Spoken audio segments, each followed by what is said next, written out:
This is the Paltalk News Network. The views expressed are solely those of the speaker and not necessarily those of Paltalk.com, AVM software, or its advertisers.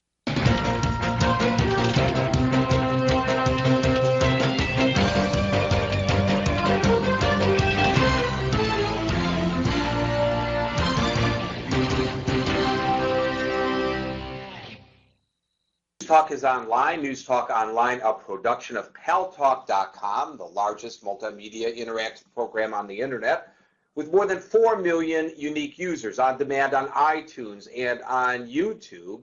And thanks to our good friends at CRN Digital Talk Radio, we're syndicated to an additional 12 million households.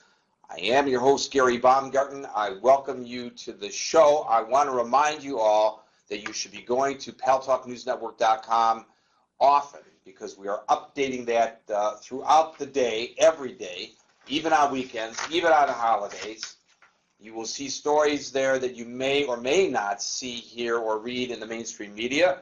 There's a piece there that shows that 12% of children sent to government facilities in the United States have been sexually abused. We send them there for safekeeping, and they get sexually abused mainly by staff, occasionally by fellow children in those facilities. Pretty eye-opening and sad information.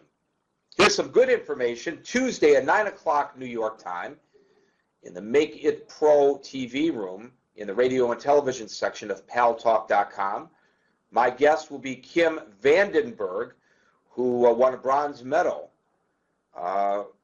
in the Beijing Olympic Games. She's a swimmer.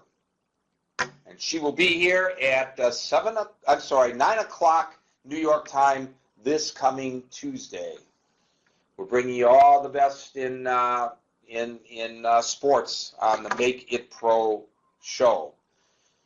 The second half of the show today, we're going to talk about terrorism. We're going to take a break from that today, but if you go to the Paltalk News Network site, you're going to see a lot of stories that seem to be unrelated about terrorism. But unlike the government of the United States of America, we at the Paltalk News Network will connect the dots for you. But for the first half of the show, let's talk about another issue that gets overshadowed by stories such as terrorism and Iran and the economy, but is every bit as much as important to us, because virtually everybody has one of these little things. Cell phones. They may not even use them as cell phones any longer. They use them to listen to music and watch movies and make reservations and surf the web and even connect to Paltalk. This month, Maine's legislature is considering a law that would require cell phones to come with warning labels. The measure, which was introduced by State Representative Andrea Boland, would warn consumers about the risk of brain cancer associated with heavy cell phone use. And in San Francisco, the mayor there, Gavin Newsom, is putting forth an amendment that would require cell phones in the city of Love, San Francisco, to come with warnings about their radiation levels. Well, our guest today, late husband, for 16 years tested and repaired the power microwave amplifiers for the base stations of cell towers. He developed numerous seemingly unrelated symptoms, which eventually led to brain damage, a brain tumor, cancer. Desperate to determine whether a link existed between her husband's exposure and his illness, our guest, Carleigh Cooper, began researching the effects of cell phone radiation on the human body, and what she found is the basis of an eye-opening book. It's called Cellphones and the Dark Deception. Nobody wants to talk about this, including those of us who use the phones, because we don't want to put our phones down. You can read about and order the book at realcellphonedangers.com. Joining us today, and I hope I'm pronouncing your first name right. Usually it's the last name I get wrong. Is it Carleigh? Carleigh? It's Carleigh. Carleigh, like Carly Simon. Yeah, exactly. Gotcha. Okay, Carleigh Cooper. Carleigh Cooper, welcome to News Talk Online on the Paltalk News Network. Do I really have to worry about this cell phone that I use constantly on the go here in New York City?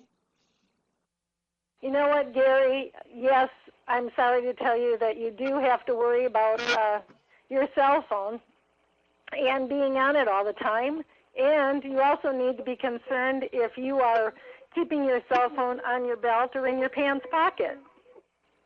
Well, why is that? I'm not holding it up to my head, and the concern is about brain tumors, right? Well, there are a lot of deceptions and a lot of concerns. The one that seems to be most prominent all the time is the risk of brain tumor and brain cancer. And I think the reason why that's always been the focus is because that may never happen for, 20, even 30 years.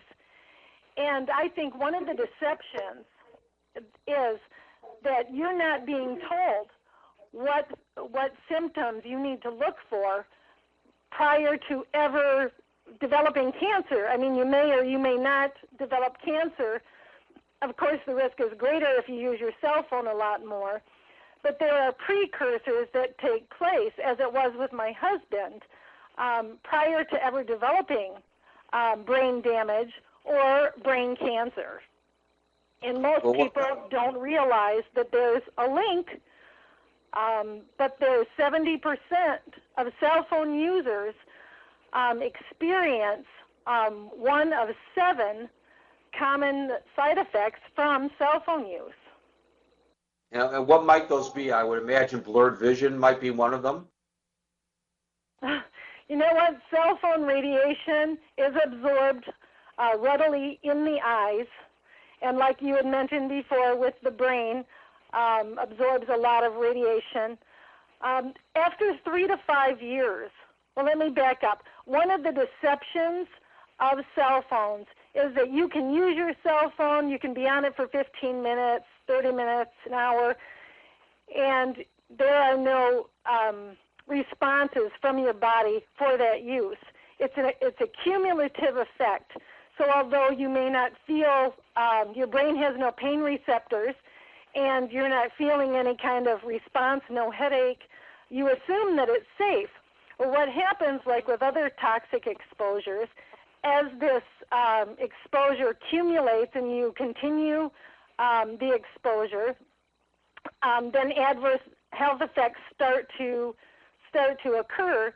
You just can't relate it back to what the cause or what the source was. Just like smoking, when you get cancer, you're not thinking back to a cigarette you had necessarily, or you weren't before we were told.